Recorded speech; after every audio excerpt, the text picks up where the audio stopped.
I was stuck in a rut with my pro so bland. Then the raptor right came up, took my hand. He whispered, "Fear not, for I am free. Let's turn the words into poetry." Raptor right, you're my free guide. From a wordy mess to a smooth ride. With your help, my writing's on fire. And for zero cost, you're my desire. My paragraphs. Hello, ladies and gentlemen. Welcome. It's Friday. It's Friday. It's Friday. And guess what we are doing today? We are partying like it's 1999. We are coming to you live from the Future Fiction Academy. I hope all of you have had a great week, and I'm hoping that you're going to have a great end to your week with the crew. How you doing, everybody? My name is Kel O'Hara. This is the Future Fiction Academy, and we are the people and the place where you go. That's right, you go for all of your creative needs when it comes to artificial intelligence. If you need to get some inspiration, if you need to get your butt in gear to write that great epic, that great novel, that thing that's inside of you, if you are a filmmaker, if you are an artist, if you are a person who aspires to be all three, I and the Academy is here to help you out. And today, oh man, I am having such a good week. Before we even get into today, I am having such a good week. We have had so much stuff happen this week. We've had Genie 3, a world model. We have had Opus, 4.1 Opus, a huge, very expensive model. Very, very expensive model. We have had OSS. That's from OpenAI, an open source model from AI, and not one version of it, but two versions of it. And then we have finally come to the GPT-5 era.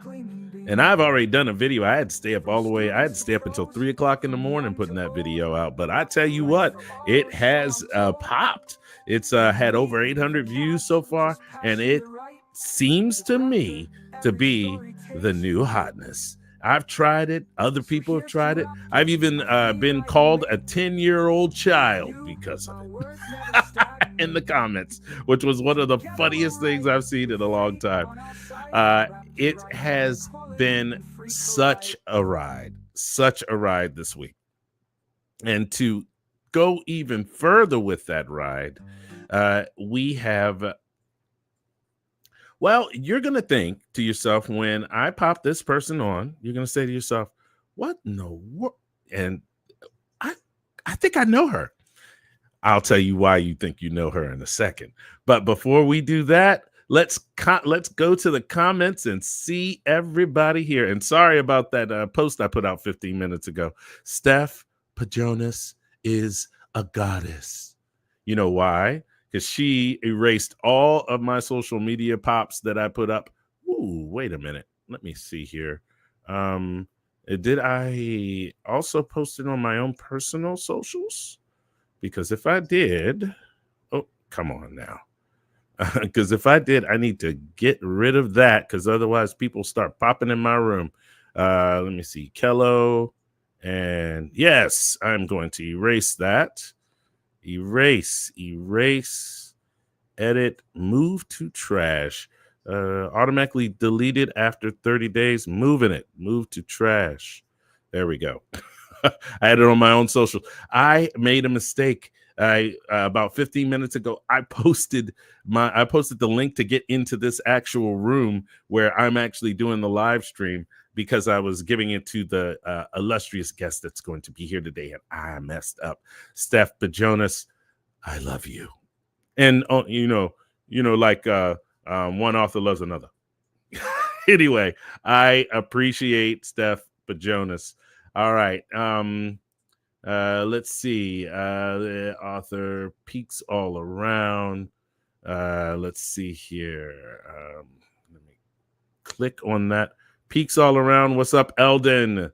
Good to see you, Susan.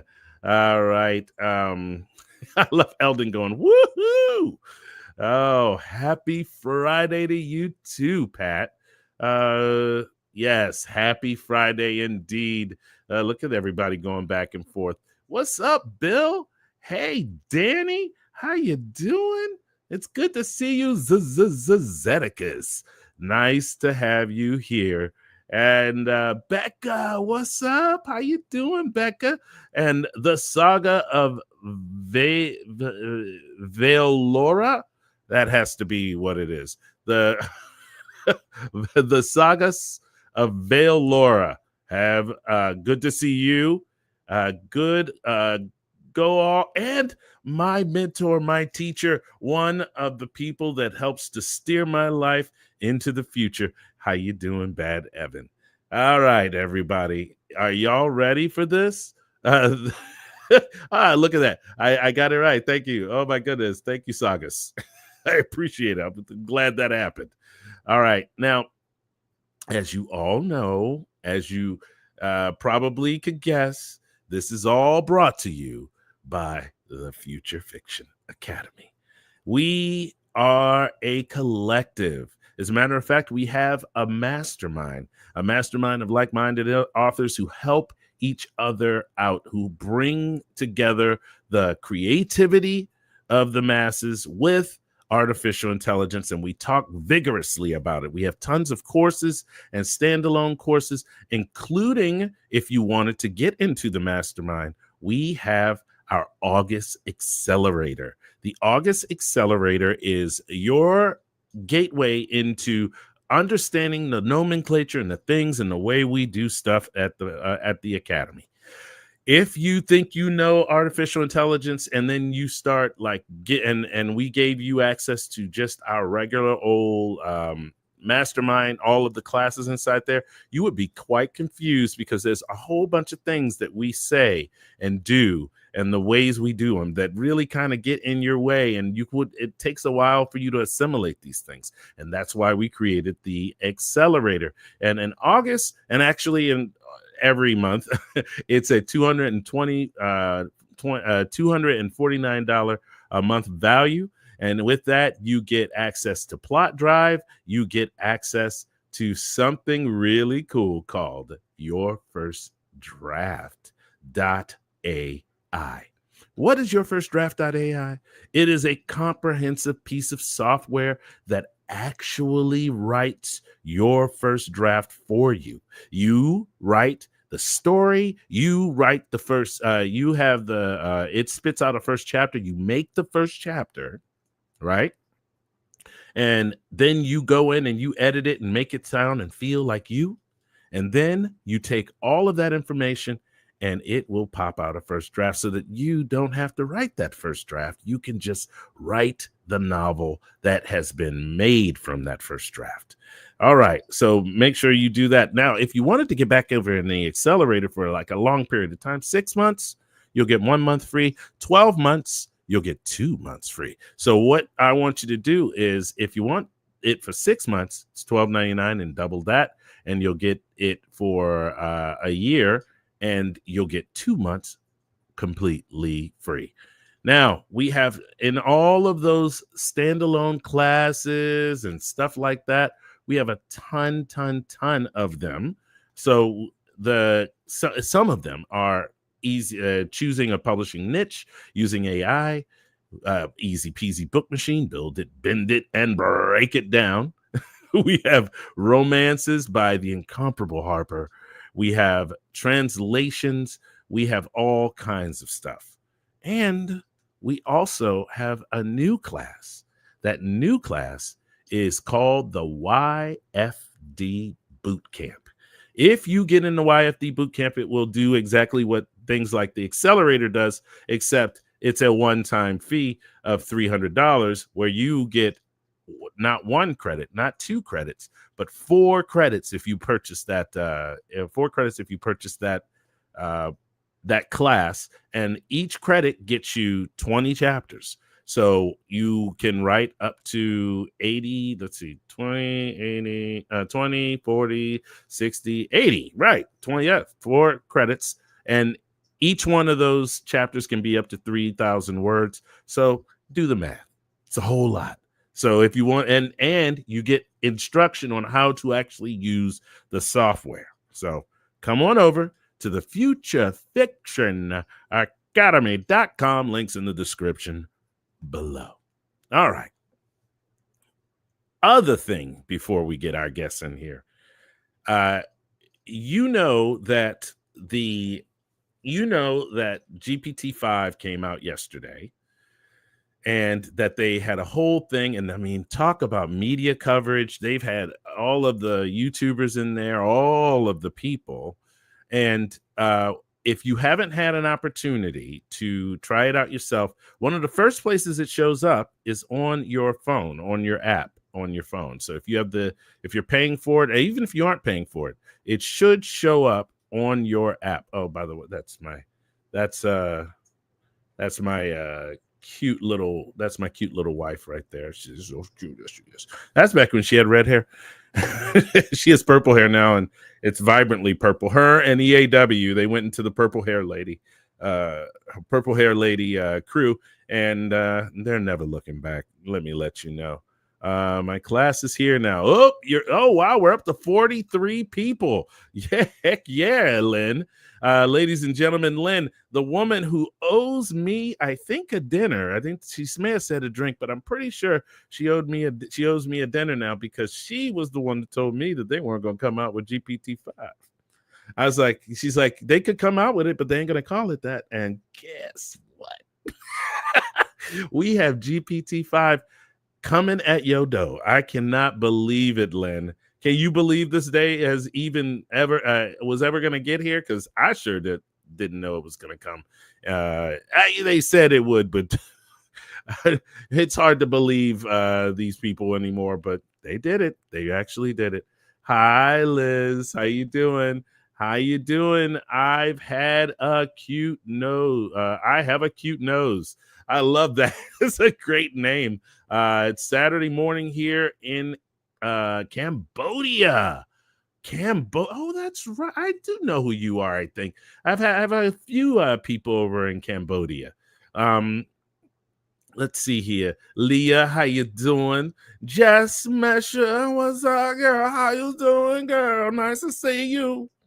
I appreciate you, girl. And Lynn says I lost, and it's dinner in Vegas. And then finally, before we get into it, the incomparable April Floyd saying, "Let's go," like she's a oh yeah, Mesha, that's funny, right, girl? That's funny. I'm from Baltimore. Every time I see a ethnic name, I'm always like, how you doing? It's how I am. Anyway, all right, ladies and gentlemen, I tell you what, one of the coolest things about being a part of the team over at the FFA is the team over at the FFA. And we've added one jewel of a person, not just because she's related to our CEO, but because she knows what she's doing and she does her job. Oh, I love it when people do their job, because this is a very independent sort of way to live. We're all kind of in our own bubbles here in our own offices, all spread out all over the world. We have people all the way on our team that live all the way in Thailand, all the way over here to the Pacific Northwest. And it's trying to get us all like together at the same time is pretty crazy. But what I'm so excited about is the fact that she is new blood, new thought patterns that help add to the collective. Ladies and gentlemen, I bring to you a very, very wonderful person, and her name is Christine. How you doing, Christine? Hi. Yeah, Now, I'm if doing y'all look, great. you're good. Now, y'all may be confused on this. Y'all may say to yourself, "Yeah, Mesha, hey, girl, I'm glad you're from. I'm from Baltimore. I'm from Baltimore, girl." All right. Anyway, um, she looked familiar, don't she? It's because she looks like Elizabeth. She looks like EAW. Yep, that's right. Y'all aren't confused. This is EAW's sister. Welcome to the Academy. It's so good to have you on the team. You know that, right? I think I've told you that at least once or twice, but it's super exciting to have you on the team. I love your energy. I love the way you conduct yourself when we're in meetings and stuff like that. Uh, I'm and I I'm pretty sure you're having a good time too. It seems to me like you're having a good time. I'm definitely having the best time. This has been so fun, transitioning and joining the team. I've been around for a while, hanging out with my big sister, and so I've gotten to meet a lot of people at conventions before, or just when I'm writing my own book. So it's been really nice getting to like officially join for sure. Yeah, I bet. I bet it has. Now, why don't you do me a favor? Tell me a little bit about yourself. What did you? All right, how did you? How'd you? What's your background and what did you do before EAW dragged you back in? Because this is a drag you back in because you had initially, from what I remember you saying, you had initially helped her out in her endeavors and did some writing yourself. But before we get to that, what did you do before? What did you do before you grew up? Yeah, sure. So I've hopped around working management at different places, and working at different little companies, doing like accounts payable, accounts receivable, like just a lot of bookkeeping type things. And then I kind of settled and started building a career doing international shipping of all things. And that was, I know it was wild. It was a lot of fun. It made you really pay attention to politics and just things going on around the world. Um, and then COVID hit and things kind of scrambled. Yeah, everything got a little bit scrambled, and my big sister was like, "Hey, you could write. You could totally write." So I just decided to quit my job and start writing books with her, and it was so fun. It was so cool, and that was in the very early days. It was, oh goodness, it was like 2021, 2020. I was writing, so I wrote my first novella when she was writing A Test of Fire, and she actually used AI in that. And I use AI in my little novella too. So we were just testing it out. And so it's really cool. So I love that full circle. I'm here now. You're here now. Yeah. And what you did before, I feel like it's pretty directly translatable because of your work ethic and your the things that you did were about organization, and I mean you had to lock things down all the time, right? Yes, I did import documentation for one of the largest ocean carriers in the world.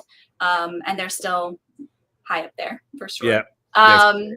It was pretty intense for sure. So I handled like all of the East Coast, any kind of like diversions or anything of inbound cargo.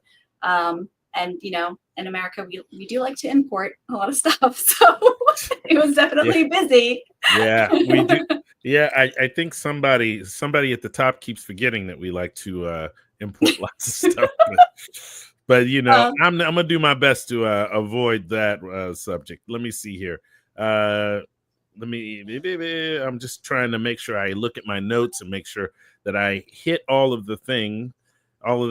So okay, you did say something about this. Tell me about that first experience of writing, and then tell me how AI did it help you? What was your initial experience with creativity and artificial intelligence? Well, back then we were just baby. Like we were just, I mean, this was before a lot of us really got a chance. I mean, prompting like took off, right? So for me, I was writing, you know, Pride and Prejudice variation. So I was researching all kinds of stuff, and there's lots of stuff on the web, but it was really fun. It was really easy just to go to AI and just like ask it like a question or something, and it would just spark something, or I'd put something that I wrote in there and I'd ask it to kind of like, how would you rewrite this? And it gave me some ideas. And I was like, oh my gosh, this is great. This is really helping me to like go down a new path. I'm a pantser. I am a pantser. So any little help to kind of like get me back on track is greatly but at the same time it is like that soundboard to listen to me, because I have like all of these ideas and things that I want to go down. So I found that to be really helpful, and I was able to finish a book, and then afterwards I had all these other ideas of other books that I was struggling to kind of complete, because there's so many, as I'm sure a lot of people end up feeling like that happens to them and they experience that. But I can say that I have used YFD just a little bit, and having that big idea and having like it all like it kind of forces you to flush it out, or at least somewhat anyway. And then it's just there. And it's like, and then you can tweak it, and then you can go in and edit it. And I don't know. And just so y'all know, when she says tweak it, she literally means rewrite the thing completely if she really feels like it. Because pantsers have a tendency to look at something and go, well, and be in that whole scene and just rework the whole thing and the whole 9 yards, right? Yep, pantsers gonna pants. That's what we do. Pantsers gonna pants. Let me check in with the crowd, make sure I haven't missed anything. Cool. And so YFD, you just said something about actually being in it. Have you been like, since we had our meeting yesterday, did you peek in it a little more, or? No, but I have looked at it and played with it a teeny tiny itty bit with EAW. So right. She and I have worked together. We have a couple of series that we're collaborating on and looking at, and these are Jaff, right? Well, no, it isn't Jeff. That's right. All right. So, ladies and gentlemen, they are definitely sisters. Sisters. They like F1, those sisters. And so they both like F1 a lot. They like a thick-necked man. They like a thick-necked man. He could be as scrawny as he wants, but if his neck's thick, oh, girl, oh, my God. And you're not wrong. I'm telling you.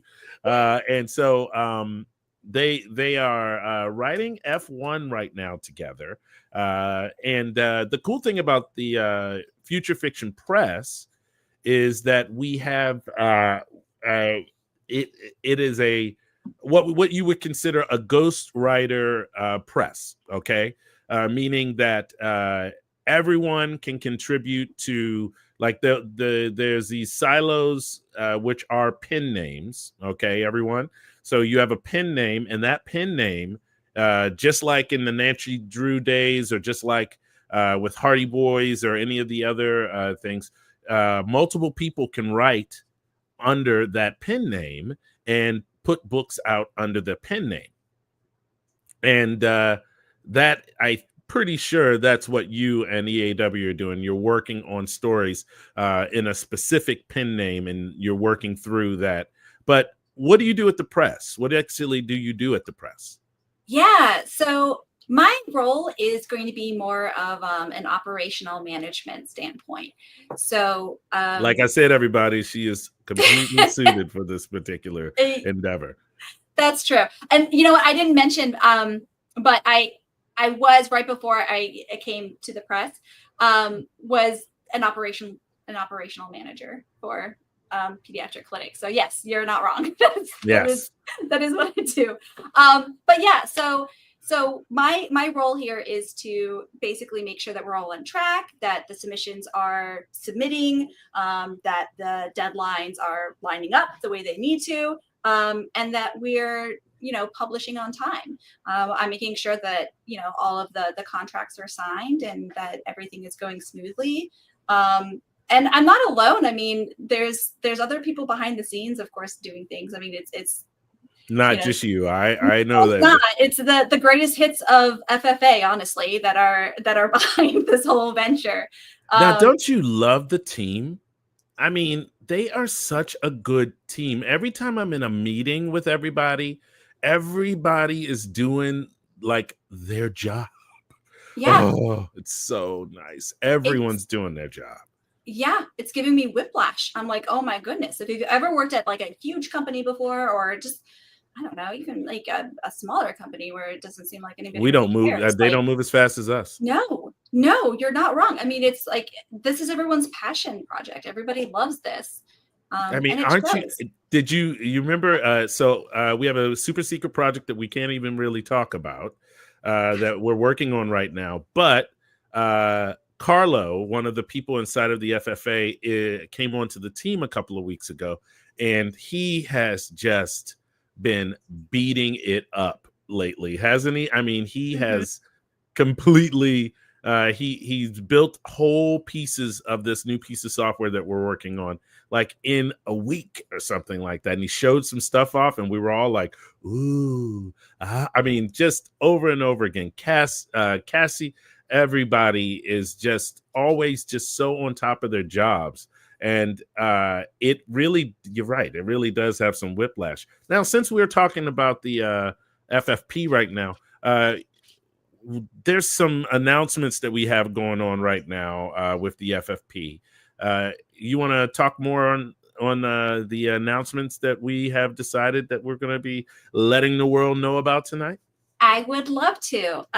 So to answer, Eldon Mackwood. I think I'm saying your name. I hope I'm saying your name right. I think you're saying Eldon Mackwood.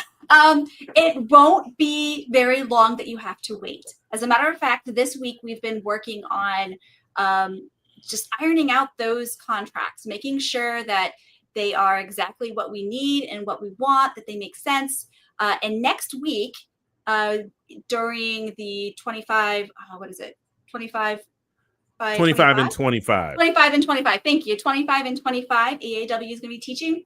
She's going to be talking about the contracts. So we are inviting those that are enrolled in Mastermind and in the Accelerated program to join us at the press and to submit. So all exciting things. So you'll hear all of that information, get a front row seat by going to that class.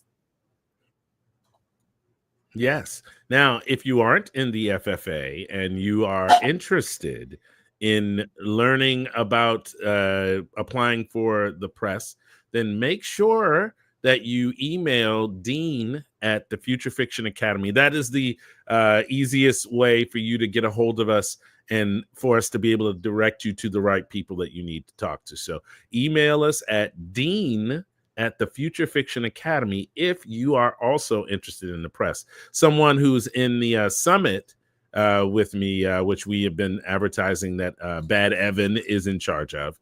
I was telling her about the press and the way that it's set up and all of the stuff and how it works. And she was like, as soon as you have some information, let me know. Hey, Rachel, good to see you. Man, I love the fact that whole bunches of people from the FFA are showing up. Oh, and I think people are realizing that EAW isn't here. We're down count. If EAW is here, girl, I mean, they're it's like 50, 70, 80 people watching at one time. It's pretty crazy. I do understand her popularity. Actually, she's vivacious and she leans forward and she is whip smart, as they would say in Boston. She's wicked smart. She's Mm-hmm. wicked smart. So I understand why they're doing that. Let me see. Oh, yes, Eldon. Yay! He's very excited about hearing about the press for the first time. Very nice indeed. Okay, so what I know we're not doing talking completely about it, but could we just talk about a few of the logistics of the contract? We, like I said to y'all before, it's a sort of ghostwriter gig. It's a you actually work with will give you the tools. You're working with your first draft, and you're able to build the actual stuff with our software, and then your responsibility before you hand it off to an editor is to make sure that that thing is like you want it to be. And hopefully you can do it in 3-4 days, something like that, so that you can not come up against Christine and her deadlines. You hear me? You hear what I'm saying? Make sure that you get your job done. That is all we ever ask of anybody that comes to work for us, is that you just come on, just get your job done. Just do what you need to do in order for us to run the machine at the speed we need to run it. Because I'm telling you, we are running it fast. How many books do we have coming out in the month of September? Because that's our first real major release month, isn't it?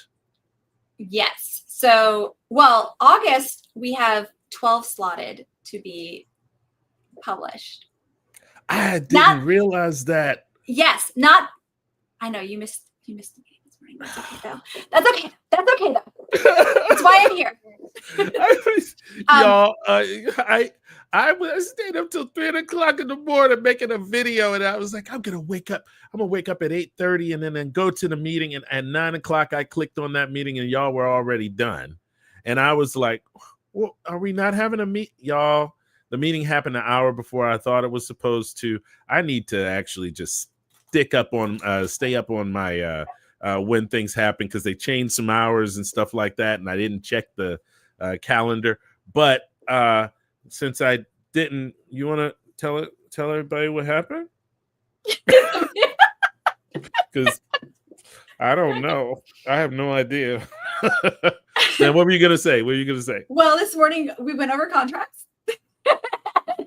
And so we are looking at currently we're looking at 12 books a month, but we are ramping up to go a lot more. Like we want to do double, triple that if we can, because we can. Simply put, because we can. So why not? Yes.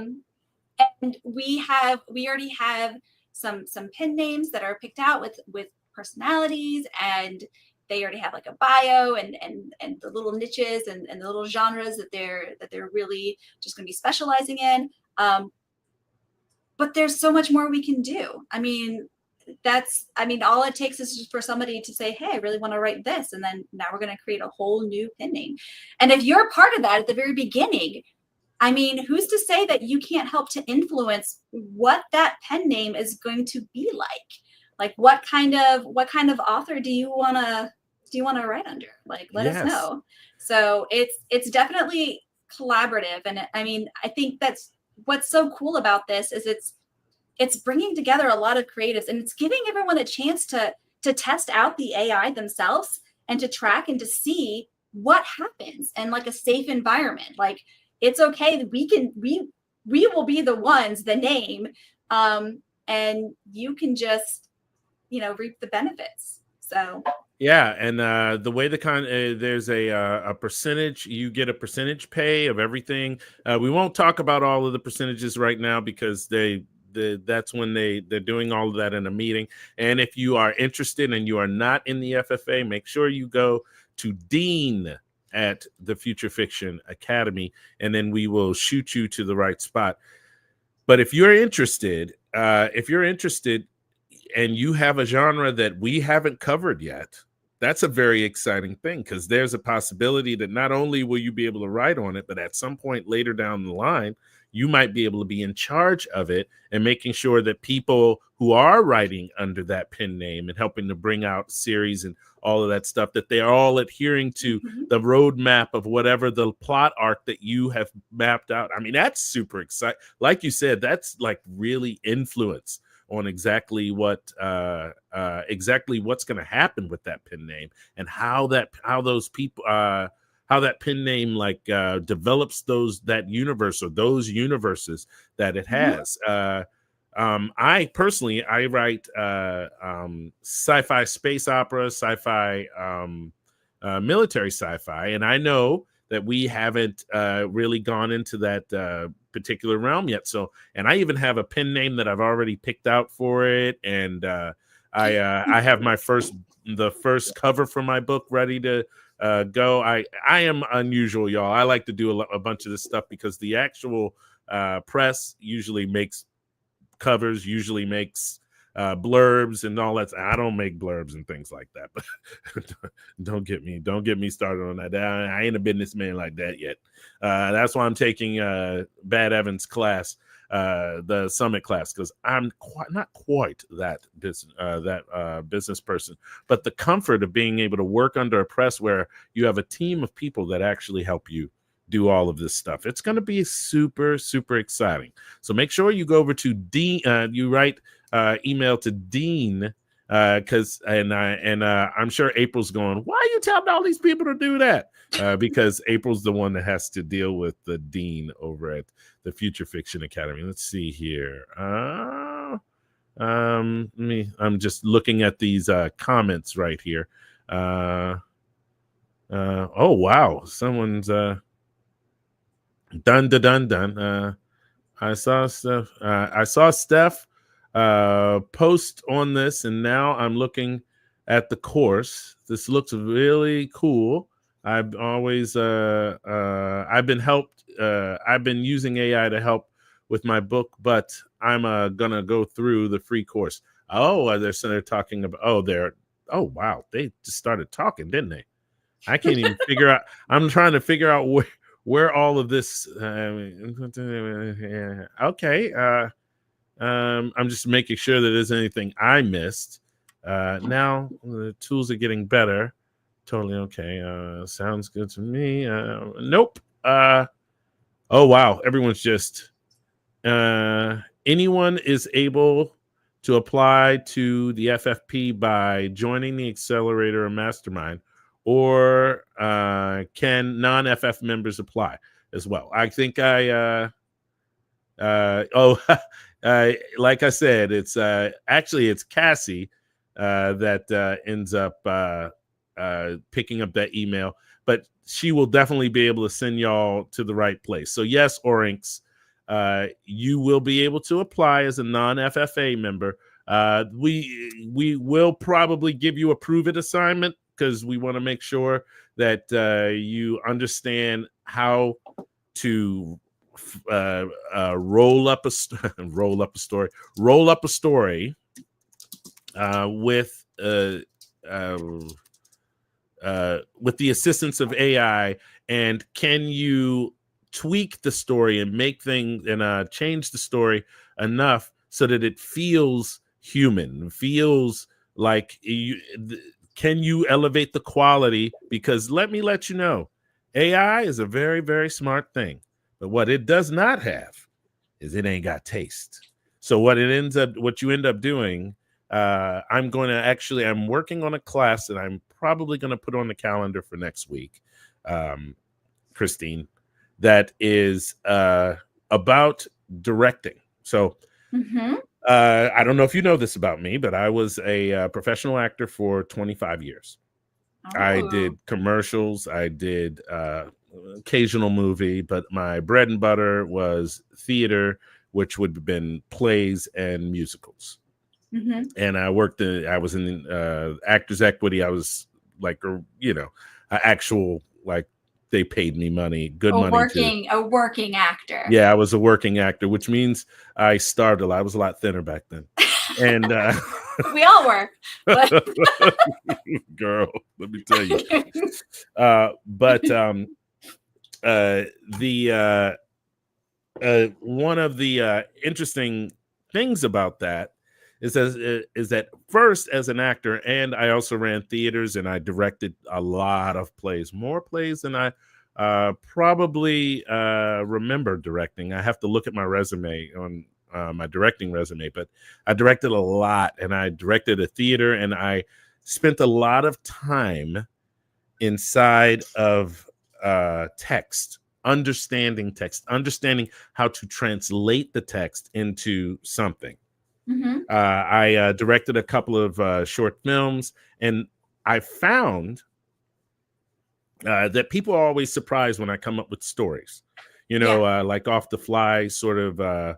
I'm working here, or I'm in a class or something like that. Like I did a community class yesterday evening, and I just rolled up a couple of stories that popped in my head, and they weren't particularly brilliant or anything, but my superpower is that I usually can visualize how the actual thing is going to unfold. I spent a lot of time directing actors who are sensitive folk, and they needed coaxing to do the scene in the way that I visualize it. And I don't usually visualize it crazy ahead of time. I just look at what's going on, and then we block things out in a way so that it's compelling for whoever's watching it, reading it in this case, whoever, and that they understand that the person who's acting the thing out understands their goals. Why are they doing the thing they're doing, right? Well, guess what that completely applies to? You will not believe this, but artificial intelligence. No way. Yes way. Yes way. It absolutely applies. So next week's class that I'm doing inside of the FFA, I'm going to start working it up tomorrow. Once I finally get my rest from yesterday's marathon. I did all of the stuff. I had the meeting with you. I watched the Open AI thing, and then I had the meeting with you, and then I had a class, and then I had a live stream, and then I had a community class yesterday. And then after the community class, I went to the Seattle Seahawks, stayed there until the evening, and then got home and then did an entire video and all of that stuff. And then 3 o'clock in the morning, you know this. Yeah. And so I need to catch up. I need to catch up on my sleep. Tomorrow I will be sleeping in, but when I wake up, I'm going to make a class, y'all, about how authors can direct the scene in a literary way, meaning you understand how, like, if there's a fight scene and there are 3 people involved in the scene, and you have to keep the mental palace of what each person is doing in the scene. Now, you as a pantser, right? Yeah. You have to go through this exercise a lot. I mean, a lot, right? Yeah. Yeah. The connection between like what I'm seeing and what I'm thinking, and trying to like get that onto the page and give that direction, that can be like a real struggle for me. And as I'm doing it, I start to get hooked onto another idea before I can finish doing the direction. And I'm like, wait a minute, what if it looks like this? So yes. I have in directing, we have a technique, which I'll probably be teaching, a technique where we write notes in the margin. So you have your text right down the middle, and usually it's a script, like a play or a musical script, and you have plenty of room. And then I usually back in the day, I would copy the copy the entire script and then cut every page out and put it in a book, a binder that had lots of room around the little page that I put. And then I'd put little arrows here. I want to do this, arrows there. I want to do that. And I want all of this stuff. Well, again, directly applicable to AI. Imagine that. You can, I know. And especially with your first draft. Now, with your first draft, after you, what you do is you're mapping out a lot of the ways things are going to happen, and then informing the AI with your first draft. You're informing the AI of how it needs to be executed. And it's such a different way of writing. And it is, do not get this screwed up, y'all. It is writing. It is writing. It is writing. You are not going to get just a first draft that pops out if you don't do some serious like mental gymnastics beforehand. Am I wrong, Christy? I mean, you worked with EAW, she's and YFD. This EAW and YFD acronymville. You've worked with EAW and YFD. You see her do this, don't you? Yes, she is indomitable when it comes to giving directions. And I'm going to tell you, as the younger sister, okay, and the middle child, no less. All right, I can attest that my big sister has always been like, she's never met a decision she didn't want to make. Is all I'm trying to say. Okay. No, she's always been that way. So she has been, and so it makes perfect sense, like what you're talking about with like the directing and having to direct the AI to get what you want. Because oftentimes it's the prompting. That's the AI will do it, but you just have to prompt it the right way. You have to get it there. You have to translate it. And so it makes sense that was something that she could really like. Oh, I lost your audio. Your audio is gone. And say something. Nope.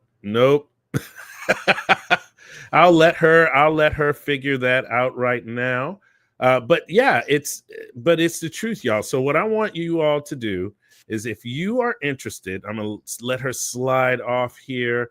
And Christine, if you need to leave the room and then come back into the room. Oh, what? Did I hear you? I don't know. Can you hear me now? No, yeah. No, yes, I can hear you now. All right, there we go. I was like, if you need to leave, let's see here. Let me go through these more of these comments. Let me see. What were you going to say? Well, what I was going to say is, I wanted to clarify something, is that we do want to open up and have more just anybody to apply and to submit for the press, but we're not quite there yet. So that is going to be coming, but even though we can go super, super fast, like just because, I mean, AI, but we're still sort of just getting through it. And we want to make sure that, we're not overwhelmed. Yeah, we are not overwhelmed. And also those that have been with us and that are in Mastermind and in the accelerator program right now, you have been experiencing YFD. Maybe you not in this live, because maybe this might be the first time that you're hearing about it. But you've been playing with it. You've been hearing us talk about it. You've been going to the classes and that kind of a thing, because we really want this to work. We really want to give you the best tools for success. And I really believe that that's what YFD is. It's the best tool to really just bang it out. I mean, get words on paper. Elizabeth has been trying to make a machine that you click a button and you get a book for a very long time. And interestingly enough, she's been really like emphasizing the fact that even though you click a button and get a book, you're not putting out crap. You're not putting out what people would consider AI slop. There are people who are lazy and people who, but that happened in the self-publishing era too, where people would put out these subpar reading experiences and stuff like that. But that's not kind of what we want. I mean, that's Yeah. one of the reasons why we formed the press, so that there are a whole bunch of safeguards on quality, or else you would just be, we would just be like, just whatever you decide you want to submit, we'll just crank it out for you and then put up a thing in a blurb. We actually are here to like make a profit, everyone. We're actually trying to, and I think that we will have a better chance of making a profit if we're putting out medium to high quality stuff. Medium meaning that the regular folk who like things like Jaff, or who things like romance novels, that they don't just look at it and read it and go, oh my God, this is the worst. They read it and go, this is compelling, and they want to read more. Have any of you ever had an author that you love and you can't get enough of them, and you found them after their 30th book or something like that, and you're so happy that you found somebody that you can read for 30 books straight and really get into their stuff? Well, I'm that person, and I get mad because I got to the end of the 30 books and I had to wait at that point, and I don't like waiting. I don't like waiting at all. But could you imagine every month, like it's a television show or something like that, you get yourself a new installment of your favorite thing? You get an installment of your favorite things. You could have like best experience as a reader if the person who is writing the book is writing up to the standard that you want them to write. And I just, oh man, I do feel like this is the future. You know what I'm saying? What do you think about the future of writing and the way that writing has evolved? Do you think that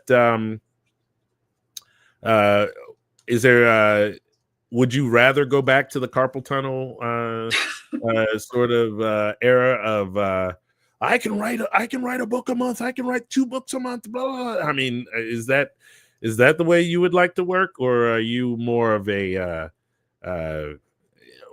I'm leading you. What do you think of the future? What do I think of the future? I think that there is a huge potential for us to all achieve the entertainment value that we want, to get it and to have custom entertainment experiences. So there have been times when I've custom entertainment. Remember comics? Like there'd be comic strips. I remember Luann, like comic strips of like, oh, who's Luann gonna bring? This was just whatever. Anyway, who is Luann gonna bring to prom? Like you get to vote. Everybody can like mail in and vote, and then the comic artist will choose based off of however many. I don't know if they actually did that, but anyway, that's. But imagine. Yes. But instead, and even now, I mean, you can take. You could have like taking like requests and things of like whatever somebody wants written, and you write them like a little short story or whatever. Like there's Patreons out there that exist for that, but you could go even faster with this, doing that and seeing subscription services in that way. And there's just so many things that AI can do that it's still growing. Like I am so thankful for the people that I have met at FFA of keeping me clued in of all of the possibilities, all of the different medias that it's eventually going to touch. And I know that I'm going to find out about it first because I'm of who I know and who I'm talking to, who I'm hanging out with. So it's so cool. It's so empowering. And I just feel like I don't know, it's just like, it's brilliant. So I see just bigger things happening. Carlos said to me the other yesterday, I think it was. I was telling him about something, and he said, "I don't know, Ikello. I get my news from you." I cracked up when he said that. I was like, "Oh, I guess I do that, don't I?" I am always on top of all of these things to make sure that I'm getting all of this stuff out to people. And yeah, I guess I am kind of a news reporter.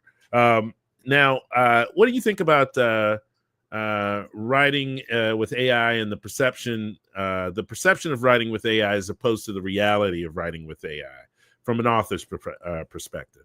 So what I've experienced has been, so I'm connecting with my story, with my book, the way that I would as a reader. Because even though I know what I want to have happen, and I've told the AI what I want, I've outlined it, and especially with YFD, but it will throw you some curveballs. It will tell you something. And so it's really nice because I'm ensuring that I'm going to make sure that my reader is going to have the experience that I want them to have. It's not just about me writing the story, but I want it to feel a certain way. And if I'm not getting those feelings when I'm reading it, then I'm going to tweak it. I'm going to rewrite it. I'm going to do what I need to make it right. Which is different than, you can kind of get sort of like blinders on. I mean, of course you edit and whatnot, but when you're writing with AI, I feel like you're starting from a position where you're taking a step back and you're already looking at it as an editor. So in that way, you're almost like, it brings you closer to your readers because you're experiencing it like your readers would. So that sounds to me like again, I think I'm going to go back to an older subject. That sounds to me like you're actually working. You're not just letting the AI write everything. Wow. No. That's pretty amazing. Could you imagine? I mean, could you imagine that your entire job is to tell the AI the story, the AI spits it out, and then you take that thing and then publish it? That would be one, very unsatisfying. And two, probably not the best quality. Like I said, I mean, I hate to circle back to it, but we are here to write good stuff fast so that people can so that people can gobble it up as fast as they read it. It takes, how long does it take you to read a average length novel? For me? Yeah, you. Goodness. So, no, probably for like a novel. So the latest Brandon Sanderson book took me about a week, but that was also because I was listening. You were doing other stuff though, right? Well, yes, but also what was happening, I was always doing other stuff while I was doing it, but whenever I wasn't doing work, I was listening to it. But the problem was that I'd fall asleep to it. Then I had to figure out where and then you'd have to rewind and go back to it and everything. Yes. Yeah. So there's some time wasted. There was some time wasted there. So the audiobook author or narrators have very soothing voices. So yes, they do. Great yes, to fall asleep to. They are great. I listen to a podcast on my way to sleep sometimes, because I'm like, oh yeah, just talk with me with your soothing podcast voices, please. Yeah. And but imagine you're loving a series. Big book, thick Brandon Sanderson sized book. Yeah. You're loving the series and you get done. And then 2 weeks later, you get to jump back into that world. And then takes you another week to read that one. And 2 weeks later, you get to jump back into that world. Yeah. That's heaven to me. Absolutely. I mean, that's straight cold heaven to me. Do I have a little dry spot right there? That might be I went and shaved and no. That's the light. Is that the light? That's the light. Okay. I was about to say I shaved literally 3 minutes before I got onto the the StreamYard with you. And so I'm a little like, I don't even know what my face looked like. I looked on the camera and went, oh, hey, there I am. Anyway, but imagine the satisfaction of having something come out as quickly as you read it. Yeah. That right there. And that's what we're trying to do at the FFP, is to create this sort of ability to jump back into your universe as quickly as humanly possible and feed that voracious reader that is out there. Those are the people that we're targeting is people who want to gobble stuff up as quickly as they can. We're even starting to think in a much broader way about applying these things to other mediums, meaning audiobooks, for one thing. We're starting to think about audiobooks and how we're going to put those out, and hopefully put those out as quickly as possible too. There's this wonderful company called Spoken who really is trying to make that happen. And so we're trying our best, y'all, to figure out all of these tools that use artificial intelligence to help us get stuff to you, good stuff to you quicker. And what do you think? What do you think the like future will look like when we're doing this stuff? I mean, when AI writing gets to the point that 5 years from now, what do you think that the future will look like for people who write with artificial intelligence? Do you think you have any insight on that, or did I just trip you up? I mean, we did talk about it ahead of time.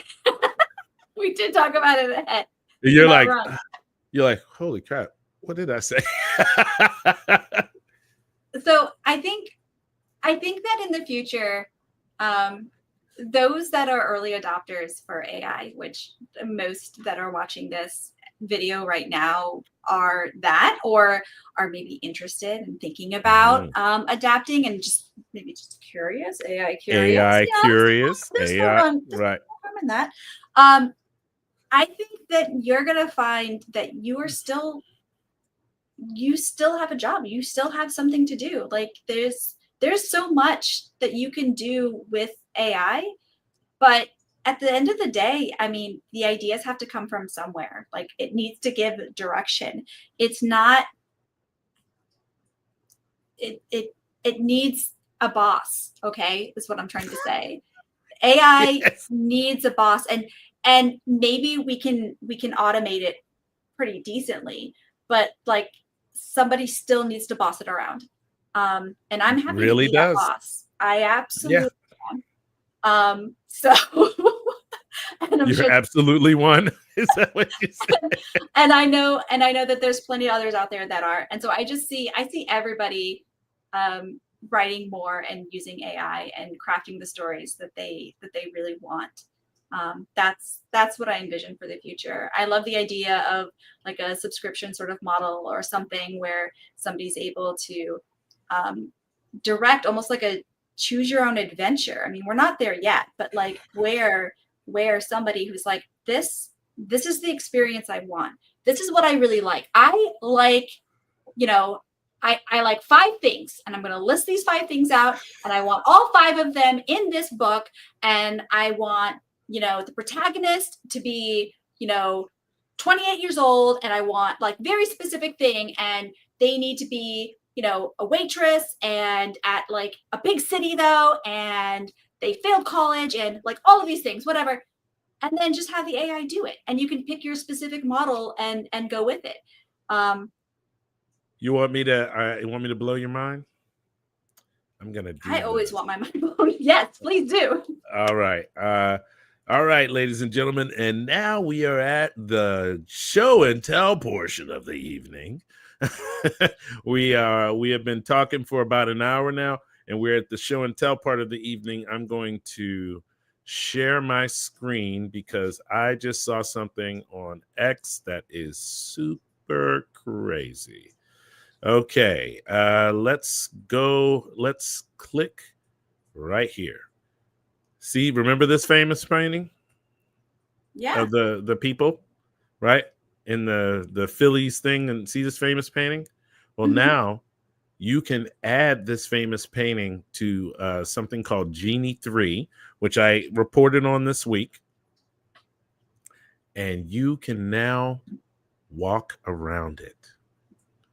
You can physically walk around it.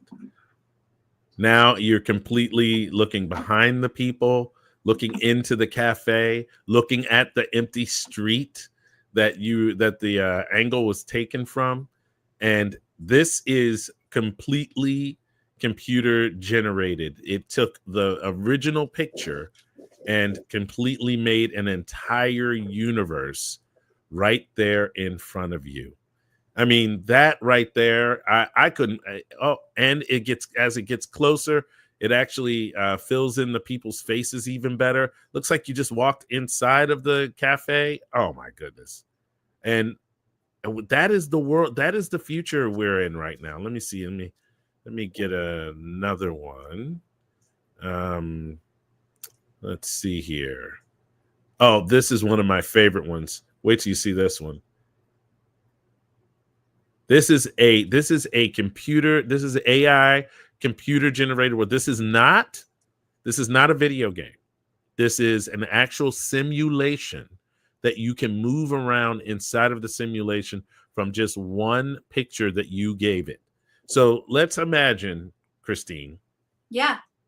That you created a book, and then you have a very well thought out scene, and you have all of the intricacies, all of the details of the scene and everything, and then you have AI make a picture of that scene, and you go through 3 or 4 iterations of whatever that picture is, and then you drop it into Genie 3, and you're able to literally go into your world, into the world that the estate. You're the the Jane Austen fan fiction estate of Elizabeth, and Elizabeth walks around her estate, and she runs into Mr. Darcy and all of these. I mean, actually, or you're in that cool place where you stand to watch F1 races, where all of the rich people are, right? And you're able to actually watch you're actually able to walk down onto the track and what is and like maybe the Vegas track or something like that. Yeah. And walk around and see and go into the pit and stuff like that. I mean, that is compelling, and it's interactive. As you'll see here, as he's driving along, right? This is it moves that it literally moved that thing to the side. Look at that. It literally moves it to the side, and you're able to interact with an actual picture that you generated from something that you made. Oh, look at this. This is crazy. This Nope, no sound, you bugger, you. I don't need this thing demonetized. There we go. But look at that. Look at that. You're able to look up, look down, look over the sides. It completely simulates the worlds that you create. Now imagine you as an author, right? And you have something like this in your hip pocket. And that would be incredible for like inspiration. How about even more than that? How about as a prize for your readers? If your readers are like your people, and they sign up for your newsletter, or they sign up for your Patreon or something like that, and you get access to simulated 3D worlds that are based on the novels or scenes from the novels that you made. I mean, that right there is crazy. Oh, prompted generated myself in some strange situations. Genie 3 is literally blowing my mind. This is not real. This is not real. That's a monkey. This is not real. That was a monkey. That was this is not real. I don't even that is that is blowing my mind right there. None of this is real. That I mean, we are living literally in the future, y'all. I don't even know how to. Anyway, I could go down this rabbit hole for at least a half hour, 45 minutes. I'm telling you what. Let me see here. So what I'm hearing from you is what I'm Mhm. saying about my prediction of 5 to 10 years of having like experiences that are personalized and that are picked out are not going to be like 5 or 10 years. It could be a lot faster than that potentially. That's what I'm When you said it, I was like, yeah. I immediately was like, oh, I'm gonna show her something. Yeah, no, that's incredible. And you're right. Like the marketing, what you could do with the marketing of like, hey, do you want to take a stroll in my fantasy world in Velo- Velora? I don't know if that's actually a town or whatever, or a city or a world. But yeah, that would be amazing. Like to offer that to like your to It your fan really club. would. Yeah, Yes. yeah, I absolutely. I think I think people are ready for this. I think they really are. Oh wow. People are commenting all over the place over here. Mm-hmm. Y'all are having a good time. If anybody, if y'all see some question that I am supposed to answer, y'all let me know, because I'm running my show and also in my show too. So it's a little bit difficult to keep up on Ikello. I think it's going to take take longer than 2 weeks to edit an epic fantasy, even with a great AI draft. That's true. That is true. But what I want you to think about is, how about a month? How about a month? I'll give you a whole month. You create the draft in the first week of the month, and by the end of the month, you are trying to get to the end of your deadline because Christine is going, "Where's your book? Where's your book? I need your book." And but you have a month. You have a month. So epic fantasy people would lose their. I mean, you've read some Brandon Sanderson, Christine. Mm-hmm. Uh, how about if you were able to get a new Brandon Sanderson epic book once a month? Oh my goodness. Are you kidding me? Like it took me years to get the newest Swordlight archive. Like it took me forever for it to come out for the new one. And I was like, oh my goodness gracious. After that though, I was like, I think I might, and I'm not gonna even lie, as a reader, I was like, I think I might need to lay off on this author because he's taking too long to publish. And then I forgot I have to watch a whole video because it's been so long. I had to watch like a whole like YouTube video about the whole like what's happened. Because I stumbled on this series. I was lucky enough to stumble upon it when there's already like 1, 2, 3 books that were available. And the newest one was coming out, and I was super excited. But then when it takes years for these epic fantasies to come out, you're just like, as a reader, you're just like, oh, I can't even. My heart can't take it anymore. And I'm not even mad at people, at the people who do it the old way. I just want it faster. Yeah, no, that's fair. No one ever says that they were like, no, I'm not ready yet. I need you to take time. Please hold your release till next week. It's a better week for me. Thanks. Oh my God. That's never gonna happen. And I mean, even like other books. I mean, yes, that's fantasy. That is something that I enjoy. But I read other genres too, and it does break my heart when I have like a series that I get into and I binge read like the 3 books or something like that. And I'm like, oh my gosh, I love this world. I'm so into this. I love this protagonist. And then I realize that these books each take like a year and a half before them to publish, and I'm like, no. So and here, like, it's not. If we're slow, it's because we choose to be slow. It's not because we have to. Yeah. So, and I think that's really cool. There's a lot of people who are, especially writers. I've noticed this about writers. They are very much creatures of habit. Mm-hmm. And I'll give you an example. And I probably shouldn't bring him up,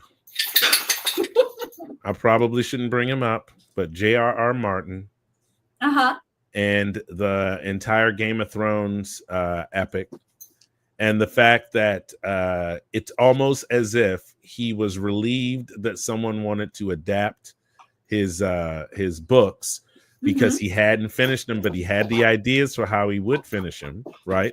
But I think he's actually described it as torturous in the way that his process actually unfolds. He himself believes it to be torturous, so it's very difficult for him to get through it. If I could get him to take all of his writings and put them into a fine tune, right?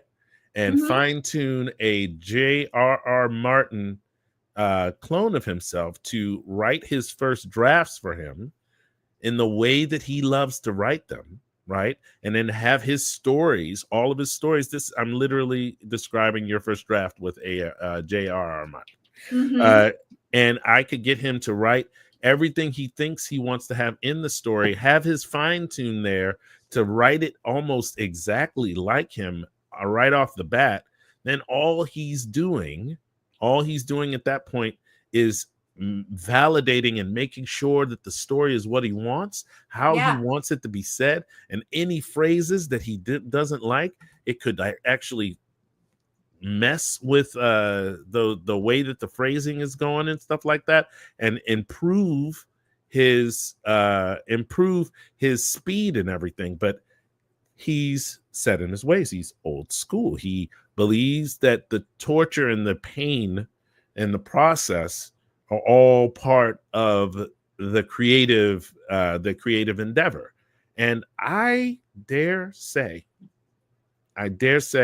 that, my man, I love you dearly, but if you die before you finish these books, I don't know if anybody's going to ever talk to you in heaven or hell or wherever the heck you're going to be presiding. I mean, literally, you be in heaven and God will be like, man, you should have finished them books. God literally come up, you should have finished them books, my man. Why are you going to leave everybody hanging like that? And I mean, we're not getting any younger, and we have a certain amount of time on this earth. And I think that, and y'all, you want to hear something really cool about your first draft? A really cool thing about your first draft is that you not only have the power to shape the story, you not only have the speed to get the story out in the amount of time, but it's your story. It's actually the story that you're trying to put forth. Christine, how many books do you think that you just have in your hip pocket from back in your self-publishing days before a whole bunch of AI and stuff like that? How many ideas for different books do you think you have? Like, I mean, just a roundabout number. Oh, I don't know. I mean, guess. And I don't get deep and meaningful about it. Just give me something off the top of your head. What do you think?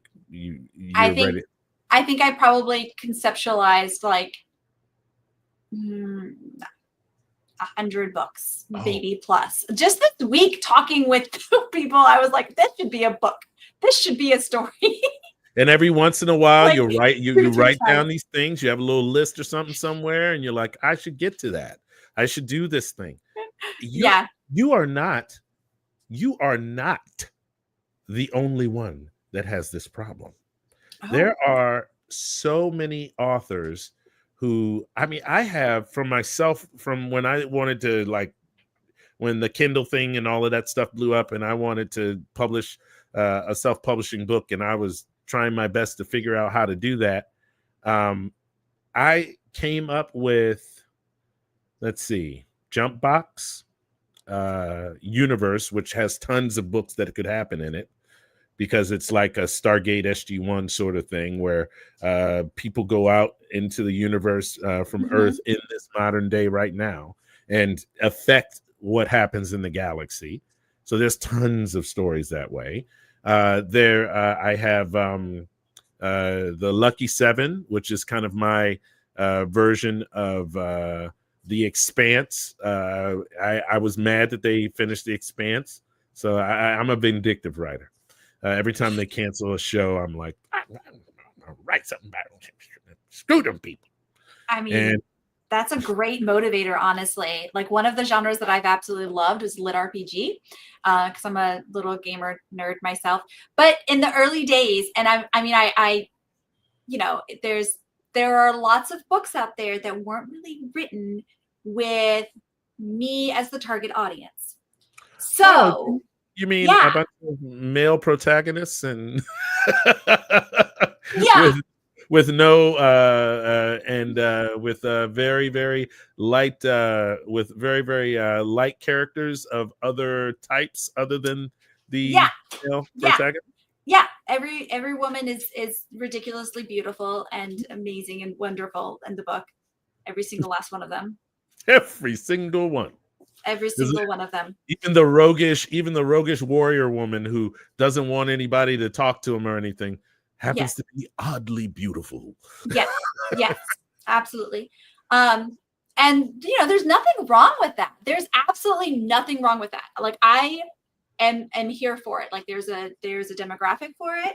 There's a readership for it, and I think that everybody should be able to. There is more. There are more variations on the theme. Way more. And you start feeling like you can write. That, Christina, I'll give you a compliment back. That is a great motivator. Yes. That is a great. Whoa, did I just hear something? Oh my God. She snuck in and she added herself to the stage and she didn't mean to, and now she's gone. Now she's gone. She ran away.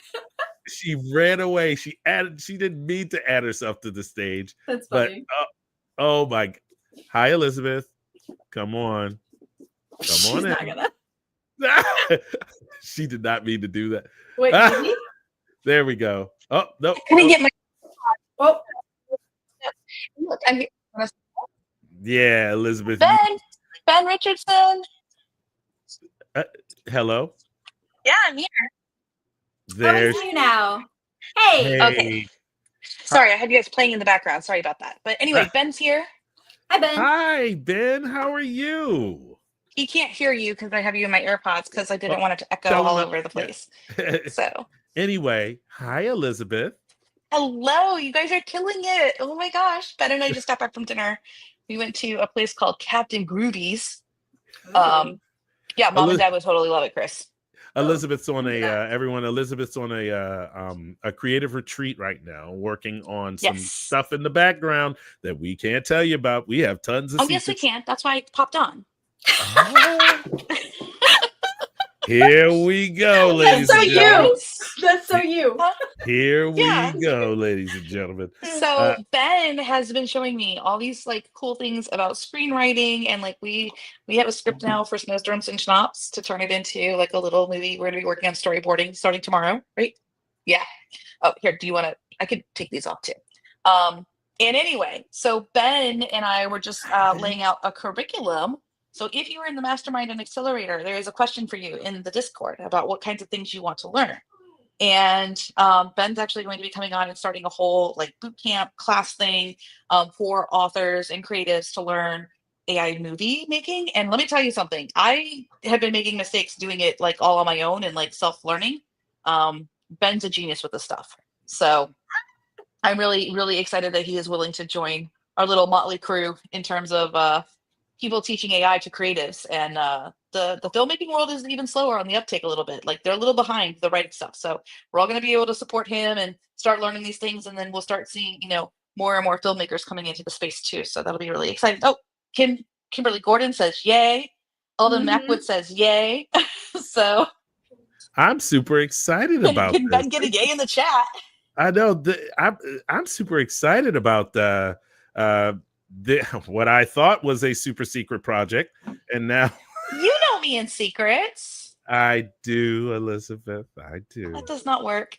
I know. Alyssa says yes, yay too. Yes, so. We are. Yeah, and I am looking forward to actually working with Ben because I'm going to be doing a lot of I'm going to be helping out with a lot of the teaching in that particular area because I actually have a lot of expertise in that particular area. So it's going to be a lot of fun helping people learn how to work with these tools that help them make films, help them make music, help them make scripts, help them make all kinds of things that go farther beyond just, writing a novel. I'm super excited, or making a cover for a novel, or marketing a novel. I want you to be able to make a poster for your movie, and then make a poster for your make music for your movies, and make actual scripts that actually get translated with storyboards and stuff. I am super excited about this. I showed him Suno today, and we made a funny song about the pancake videos that we made. Huh? I was gonna say the pancake videos. Yeah, we made a bunch of pancake videos, and so then I wrote a song in Suno about making pancake videos. Wait a minute. What? Okay, ladies. Someone wants to inform me about this pancake thing. Oh, yeah, the pancake videos. You want to see the pancake videos? I don't know. This sounds interesting. Hold on, I'll upload some pancake videos. We don't have the funny ones, but that's are these stuff y'all made? Yeah, we made pancake videos. So I got a couple loading in the chat. The idea was that the camera, like Ben's been teaching me a lot of like camera movement phrases and stuff, and I'm going to butcher it if I try to say it, but it was something like it has to start level with the pancakes. Is that right? No, mid-level, eye level, and then quickly go up bird's eye view. But I put it in wrong, and I was like over the pancakes. So we did not quite get bird's eye view at first. And unfortunately, we missed the funniest ones. I did not save them because I didn't know that Bio would eat them. It's a long story. I was working in the API. I wasn't working in Flow. I was working in Vertex Studio, and it ate him. I haven't looked. Maybe they're back there. But one of them was really funny because it looked like somebody was peeing on the pancakes. It did not look like syrup. So then that turned into a phrase of like, "We pissed in your pancakes." Needed to be higher. I was going to say the viscosity level needed to be much higher. So these were some of the best ones. I'm just going to go ahead and play them, and the sound effects are hilarious on this.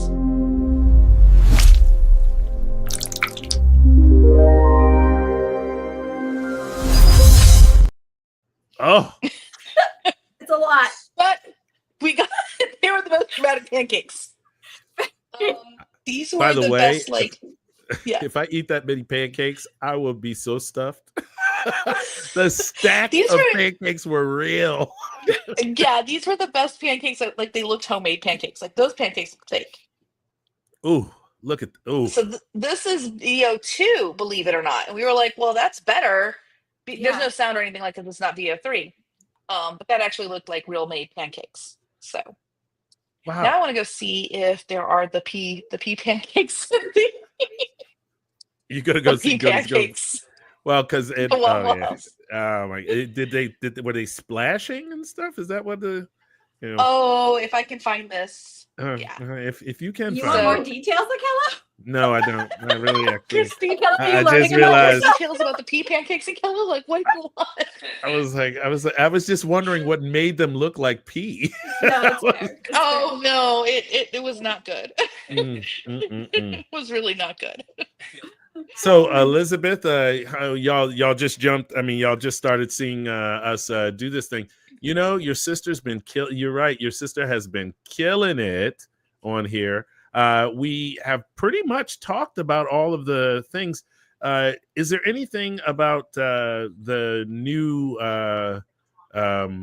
the press that you want to like tell people? Anything extra that you want to tell people about the press? I think you guys covered it. I think most of it. I did go back and watch some of the early parts of it too. So I'm like, yeah, you definitely slayed, sister. I loved it. Hey. And Ikello did too. Ikello did awesome as well. But he's with me every Friday night. So like for your first one, I was like, I could not tell this was your first live. Like it seemed like you've been doing this every week too.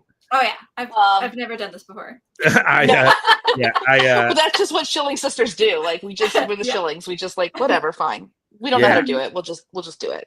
Yeah, I literally we had a nice meeting yesterday, and I prepped her on all of the crazy stuff that happens on the live stream and all of that. So she's been like so good. And I have to tell you, Elizabeth, adding her to the team was pretty brilliant of you, if I do say so myself. She's been my ride or die since the beginning, since anybody else. So I mean, we've been getting into trouble since I was 3 years old, and she came home from the hospital. So I'm the big sister. So. Yes. But no, we've always done things together. We were really good friends in high school, even because we're 3 years apart. So like, I dragged her to prom with me with my friends, and she is fantastic. She's an amazing person. She's different from me in like all the best ways. But as far as noticed that about you two. You two are different, except for your love for F1. I dragged her to that too. Look, you both did the same face just now. You both went F1. F1. No. If I can get her on the live more often, you'll catch us twins speaking. We do it all the time, even though we're not twins. Our mother is a twin, and I kind of wonder if we picked it up from when we lived closer to Aunt Sue or something like that, because she and I'll talk, and we just, there's a few verbs and an adjective in the thing, and that's how we got called the Hot Dog Sisters in Vegas one year. Because the conversation went kind of like this. I don't want that. Are you sure? No, yeah. Do they have? Yeah. I really no. Yes. Okay. All right. You do not. Yes. Y'all do not talk like this. Yes, and then Matt Dinneman was there and Eric Oakland, and they were like, "What the heck just happened?" And I looked at them like, "What do you mean, what just happened?" They're like, "What the heck were you guys talking about?" And then Christine's like, "Hot dogs." I was telling her about I want the hot dogs, and she was telling me and she knew it. Want the hot dogs, and that there wasn't enough things for other people to eat. And yeah, we're terrible. You do not want us as partners when we're playing cards. Oh my God. Me and my wife, if we could ever find a nice couple to play spades with again, we don't actually play spades as partners, because we would literally just kill people. I love that. We've been together for 25 years, and so we could kind of like imply the veracity of our hands, and you know what I'm saying. I mean, you could. Oh yeah, our family plays euchre, so we have all euchre. The Euchre. What's euchre? Euchre. It's kind of like spades, but only 5 cards. It is, and unlike spades, trump, it moves, it changes. You call it up. Yeah. So like, and you're playing with half the deck. You're not playing with as many. So there's a lot of like card counting there. It's fast paced. You get through your hands pretty quickly. Hell no. Your jacks are the highest of the trump. So like if you call up hearts, the jack of hearts is the highest trump card, and then the next highest trump card is the jack of diamonds, because some wackadoos in Ohio came up with this game. Some farmers with nothing better to do. I don't know. Farmers made it up. Also the spelling EUCHRE. Do you know how hard that was for me to try to spell as a child? Seeing it. Oh my goodness. I had no idea. You only play with 9s through aces. Yeah. Oh no, hell no. And then you're like, I just can't pick it up. And then that signals to Christine, hey, I've got the left. If you pick up that jack, Gracie kicked him off. I agree with Kimberly. None of us in the FFA are playing with a full deck. I will say though that growing up playing euchre prepared me to take on spades, because as an adult I learned spades, and that's like what we were playing for the weekend, and I picked it up so quickly, and everyone's just like, "Oh, you never played this before?" I was like, Gracie just kicked me out. I saw that. She was like, "You done, son." She just straight cold kicked me out. It's all right. We continued to, like, it was a planned thing. We just went on with the show. We carried on. But the last thing I wanted to say about the press is that we are opening it up to accelerator and mastermind people first. Mhm. Just because we're getting this all going. We had 2 books go out this past week. Mhm. Snowstorms and Schnapps and Immortal Bloom. I don't know if anyone in the chat has read either of those, but I'm in the middle of reading stuff right now. And then next Y'all, week you we want to have remember? Wait, before you're skipping, you're skipping past it too quickly, y'all. She spun this idea up live in front of everyone over a year ago. I remember this. I remember watching the live when you were Mhm, just trying to go through, and then we had that moment. Uh, you spun it up on live, and then we brought it into a class, and 25 and 25. 25, and then there was a moment, and literally everybody in the class went because it Yeah. was so tragic and so beautiful and everything.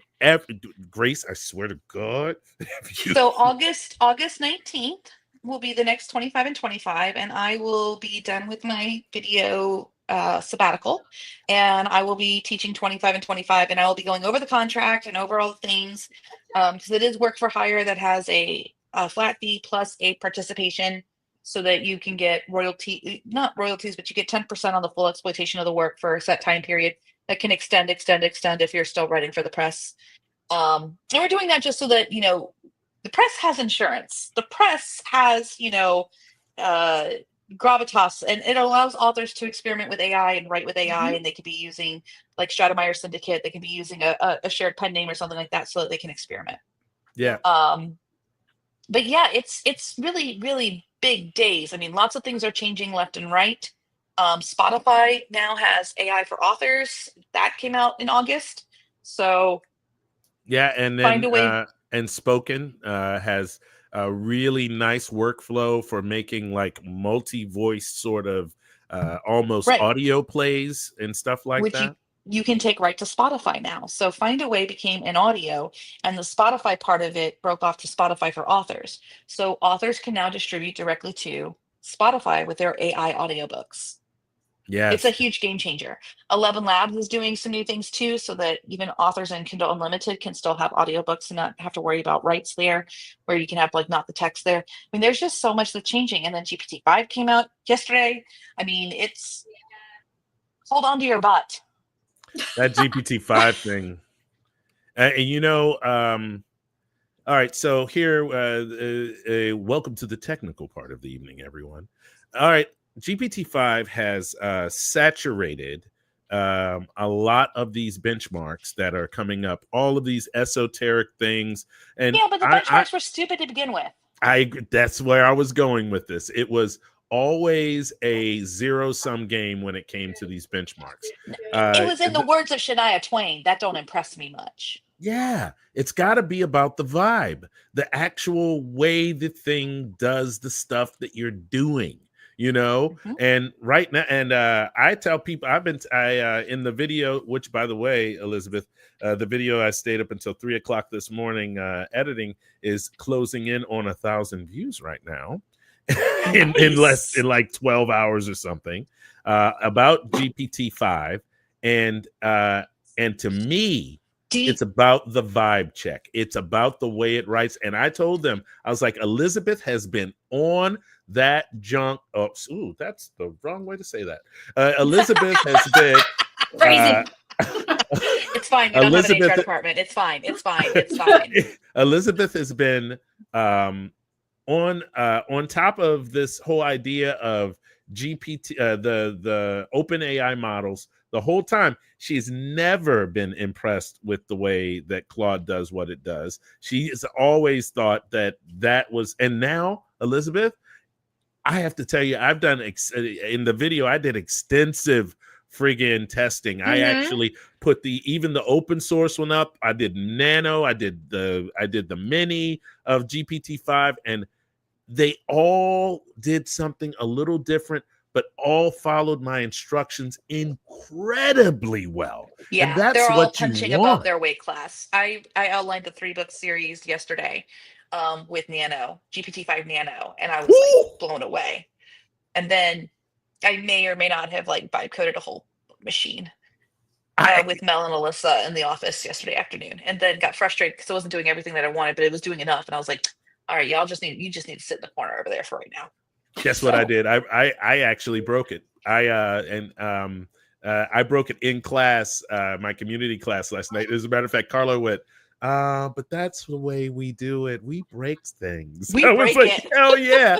Because I wanted it to do a Tetris with I wanted to have a splash screen so you could decide whether you wanted to go 1 player or 2 player. And then if you decided you wanted to go 2 player, then they would sit right next to each other, and the 2 of you at the same time could play in the same instance, and it would be like a competition right there.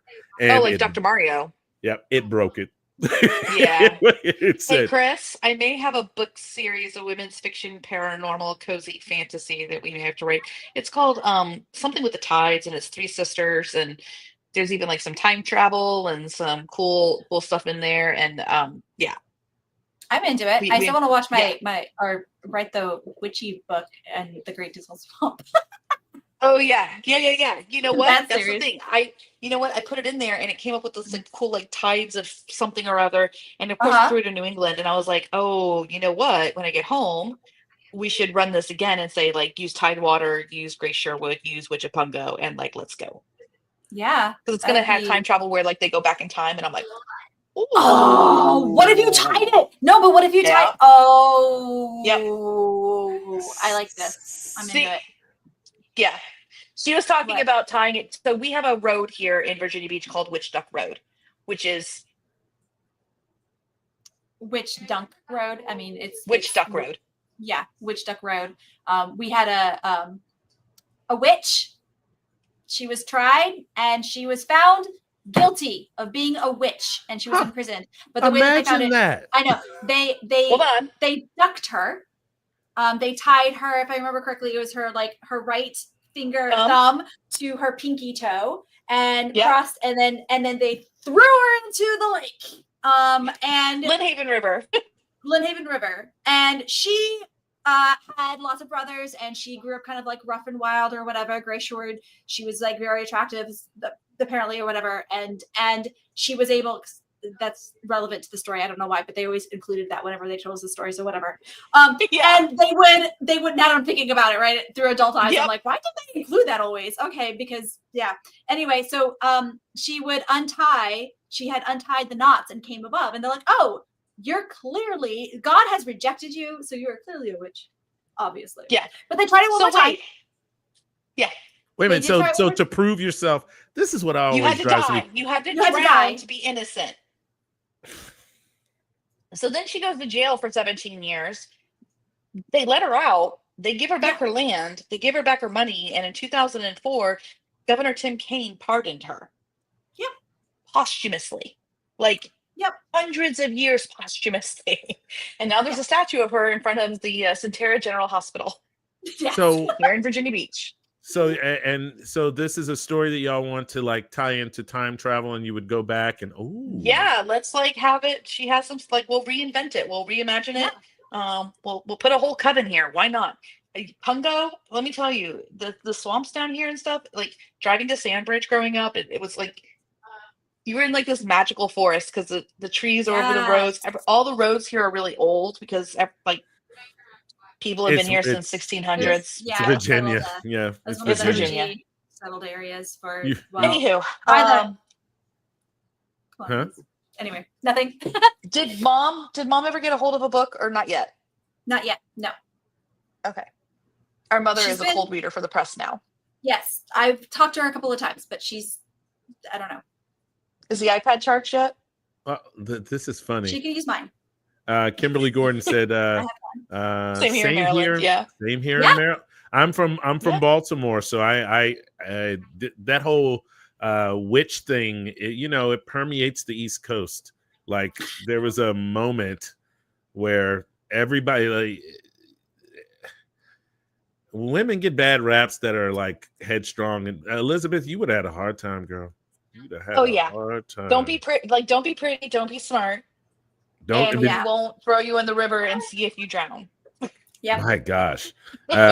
You tempted me. No, you tempted me. You were tempted by me. I didn't tempt you. Oh my gosh. You had an Um, impure heart, sir. yeah, that sounds like a series, and then maybe you could make that into a television show. Someone Yeah, is even she says she wants her own show. she wants her own show. Oh, maybe they're talking about Gracie. Yes. Anyway, Yes. listen, I'm gonna peace out sauerkraut. You guys have done an amazing job. I loved the live tonight.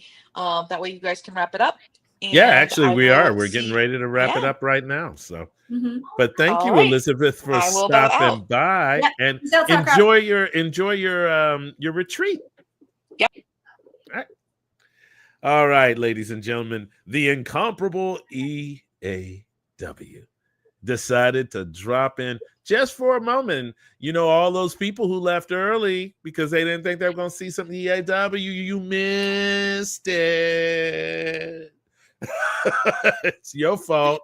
All of y'all who left early. I like to equate it to the 2013 or 2014 Seahawks. We had a playoff game where it was the like the NFC Championship game, and it was against the Packers, and they knew that we were going to lose that game because we were down by 14 points or something, and it was like 5 minutes left in the quarter, and Russell and everybody started leaving, and then as they all left the stadium, they could hear the cheers, and the FOMO was getting bigger, and they couldn't get back in the stadium because they left too early. And look what y'all all did. You missed the AW. That's what you did. That's what you did. Now, let me do one final run here on one thing here, ladies and gentlemen. I want to make sure you all remember that this is brought to you by the Future Fiction Academy. And if you want a gateway to your to the mastermind, go ahead on sign up for the accelerator that will get you access to your plot drive and to your first draft .ai. And the best way that you can get in the use that, and if you're not in the academy and you want to get involved with your first draft has a boot camp, and it'll get you a class and 4 credits, and you can start writing your epic novel today, y'all. You hear me? Today. I mean, right here, look at this. You can write 63 words in 68,000 words in literally 10 hours. And they're good words. And they're good words. And they really are good words. They really are good words. And just remember, come on over to the academy. You can get access to lots of standalone classes too, tons of actionable things that you can use in the academy. I'm gonna mute you because it sounds like your people are bleeding through over there. No. Yeah. You got some conversation going on over there. I just want to mute you for a split second while they get that. Now, everyone, come on over. We've got choose your publishing niche using AI. You could have the easy peasy book machine. You could have romances with Harper. You could have translations. You can do all of that stuff. And you also get access, if you join the mastermind, to your first draft, the ultimate in creation of fiction, fast, good fiction with the assistance of artificial intelligence. It's a program that we built ourselves, and we have a whole team of people that are working to improve it every single day and make it much more accessible. And we'll even probably just actually, no, we won't. I just want you to go over and either get the boot camp, and that's a $300 value for the boot camp, or go over and sign up for the accelerator. That's pretty much it. That's what we do. This is where we are in the world right now. It's a world where you can create an entire draft in an afternoon. Now, my process, let me see here. My process, Christine, you're back off of mute. My process, Christine, is that I usually build out. I usually build in. I usually build in like chat myself personally, and then it's okay. It's okay. It's okay. I think I'm pretty sure it's actually just picking up the actual people who are speaking, not any of the other sounds. So that's why it just keeps every once in a while breaking through. So don't worry about it. Don't worry about it. But Christine, you you have been like literally amazing. You've been really good on here, and I'm definitely gonna have you back. You are, and I'm not even gonna call you a sub for Elizabeth because you're not. You're the two of you are no substitute for each other. You are. We complement each other, is what Yes. we do. We don't compete. Yes, you do complement each other, and it's you. I have to tell you, I understand the way you. I understand your point of view and how you think about creativity now. I understand your role in the FFA, and I have been super enthusiastic about your participation in our endeavors for a while. So I'm really happy you're here. I'm really happy. Thank you. I'm really happy to be here. So yeah, feelings mutual. Yeah. Absolutely. Thank you. Thank you. And I can't wait to submit my first book to you guys so that I can start getting paid for it. Yo, I'm telling you, y'all, this is about the profit. It's about the profit. It's about being able to create real businesses. And this isn't just for us. I'm talking about all of you. All of you. We want, this is why we're only doing 100 of these YFD bootcamp classes, because again, it's about scale. We're not huge. We're not big, so we can only handle but so many new people working on this piece of software at a time. But eventually, we're going to release this whole thing to the entire world, and people will be able to buy credits. And if you're not in the FFA, the credits are going to be more expensive. It's just the way it is. It's going to be more expensive. But if you're in the FFA, guess what you even get if you're in the FFA or the mastermind? I mean, the accelerator. You get one free credit of your first draft a month and access to Plot Drive.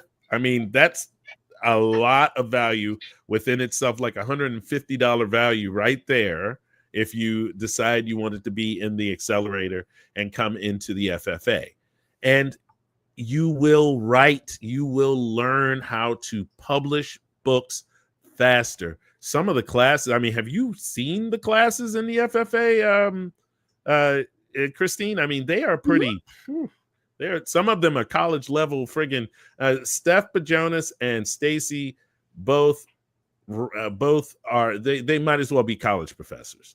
They both might as well be. Elizabeth's stuff's more freewheeling, and it embodies the spirit of learning really well, but her stuff can at times be from the heart as opposed to all the way from the brain by itself, you know. So one of the great things is that we have a series of instructors. Carlo is very thoughtful in his class plannings, and he teaches really high-end ways to use AI tools like MCP servers. Elizabeth teaches like sweeping sort of ways to create things new. She comes up with new ways to make things.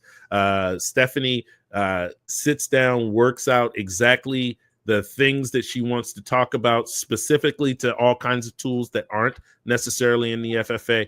And Stacy is she's sort of the glue that holds it all together. She's the one that keeps all of Yeah. the teachers in line. She's the one that creates classes about things like Notion and innate N. She understands innate N and workflows and stuff like that. So you've got me, who is all about text and how to use that text and make things that are compelling for people to read and stuff like that. So we've got all kinds of teachers inside the FFA. Come on over, and because the water's fine. Now, Chris, you got anything else you want to tell everybody about either anything? The only thing that I would say that I really have loved from an outsider and being so close to my sister and watching, everything grow, is that this community and these classes, they're developed by creators, by authors, and all of this came from Elizabeth.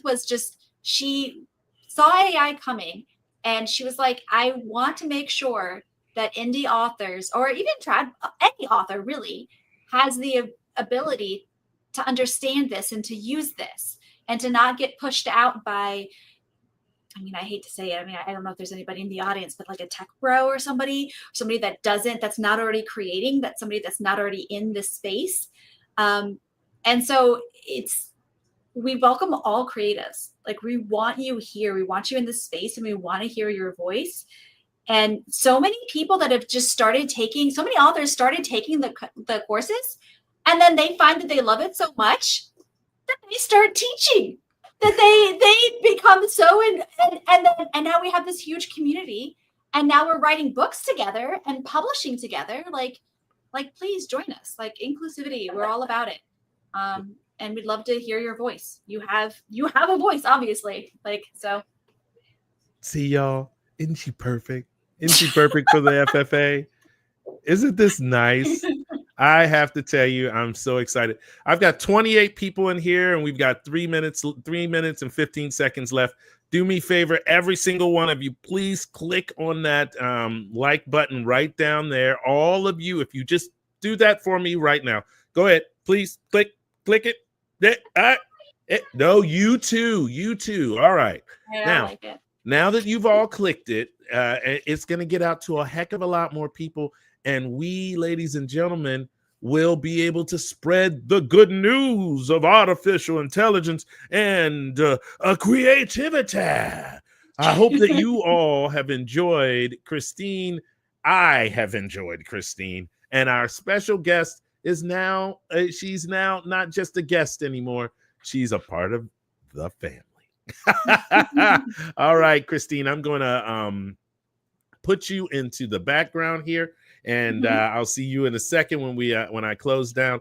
I hope all of you have enjoyed this like sneak peek behind the curtain of the FFA, because we've got a new staff person on the team, and she is amazing. All right, everyone. That's it. My name's Ekel O'Harrod. This is the Future Fiction Academy, and we would love for you to learn from us. I'll see all of you in class. I was stuck in a rut with my prose so bland. Then the raptor right came up, took my hand. It whispered, fear not, for I am free. Let's turn the words into poetry. Raptor right, you're my free guide. From a wordy mess to a smooth ride. With your help, my writing's on fire. And for zero cost, you're my desire. My paragraphs were catchy, my dialogue flat. But Raptor right fixed all of that. Now my grammar's sharp, my stories thrive. And the best part, it doesn't cost a dime to dive. No more typos, no more blunders. Raptor's here, it's no wonder. It's free use, it's a writer's dream. Turning every sentence into a gleaming beam. Raptor right, oh what a deal. making my writing skills real. With your AI, my words reveal the beauty of prose, and it's all for real. From students to pros, from young to old, Raptor writes for all, or so I'm told. No need for cash, just passion to write with Raptor.